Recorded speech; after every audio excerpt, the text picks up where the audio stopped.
Assalamualaikum warahmatullahi wabarakatuh. Syukur alhamdulillah kita bisa berjumpa lagi. Sholawat dan salam selalu dan tetap tercurahkan kepada junjungan kita Nabi besar Muhammad Sallallahu Alaihi Wasallam. Allahumma sholli ala Sayyidina Muhammad wa ala ali Sayyidina Muhammad. Harapan dan doa saya semoga saudaraku semuanya selalu diberikan kesehatan, dilapangkan rezekinya, diampuni dosa-dosanya, dan dipanjangkan umurnya. Amin ya robbal alamin. Kaum muslim yang dirahmati Allah, di antara yang diajarkan Rasulullah pada kita adalah rutin mengamalkan amalan soleh, meskipun amalan itu sedikit dan ringan, atau bahkan dipandang remeh oleh sebagian orang. Namun ternyata tanpa kita sangka, ternyata ada amalan ringan mengandung pahala yang besar. Inilah keistimewaan dalam agama kita, amalan yang sedikit, malah diberi balasan yang besar. Disebutkan dalam hadis berikut ini, dari Abu Hurairah, Nabi bersabda, permisalan kalian dengan ahli kitab, Yahudi dan Nasrani, seperti permisalan seseorang yang diberi upah. Ditanya, siapa yang mau bekerja dari pagi hingga pertengahan siang, yakni waktu zawal atau waktu zuhur, lalu mendapat upah 1 kirat, lalu yang bekerja ketika itu adalah orang Yahudi. Kemudian ditanya lagi, siapa yang mau bekerja dari pertengahan siang hingga waktu asyar, dengan mendapat upah 1 kirat, lantas yang bekerja adalah Nasrani. Lalu ditanya lagi, siapa yang mau bekerja dari asyar hingga matahari tenggelam, upahnya 2 kirat, itulah kalian umat Islam. Yahudi dan Nasrani lantas marah. Mereka katakan, kami lebih banyak bekerja, namun kenapa kami diberi sedikit? Dijawabnya, apakah upah kalian dikurangi? Mereka jawab, tidak. Lalu dijawab, itulah keutamaanku dan keutamaan yang diberi pada siapa saja yang dikehendaki oleh Allah.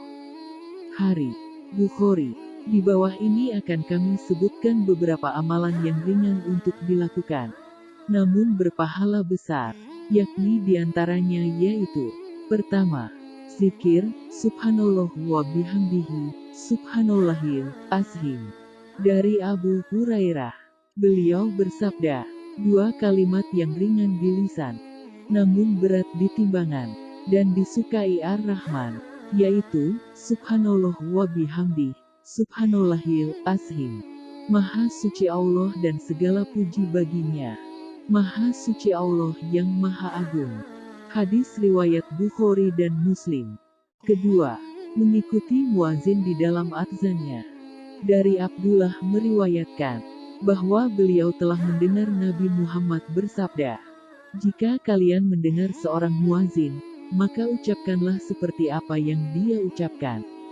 Kemudian bersalawatlah kalian atasku, karena sesungguhnya barang siapa yang bersalawat atasku 1 kali salawat, maka Allah akan bersalawat atasnya 10 kali, kemudian mintalah kalian kepada Allah untukku al-wasilah.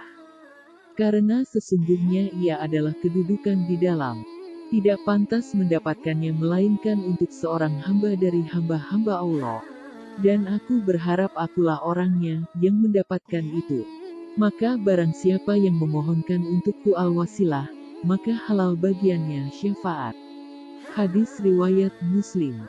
Ketiga, wudu dengan sempurna dan membaca doa.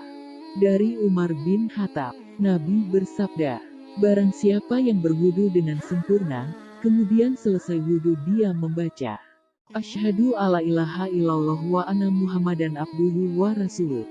Aku bersaksi bahwa tiada sesembahan yang berhak disembah selain Allah, dan bahwasanya Muhammad adalah hamba Allah dan Rasul-Nya. Maka akan dibukakan untuknya pintu surga yang jumlahnya 8. Dan dia boleh masuk dari pintu mana saja yang dia sukai. Hadis riwayat Muslim. Keempat, membaca ayat kursi setiap selesai salat dan ketika hendak tidur. Artinya, Abu Umamah al-Bahili berkata, Rasulullah bersabda, barang siapa yang membaca ayat kursi setelah setiap salat wajib, niscaya tidak ada yang menahannya masuk melainkan kematian. Hadis riwayat An-Nasai. Demikian video ini, semoga bermanfaat untuk kita semua. Amin ya robbal alamin.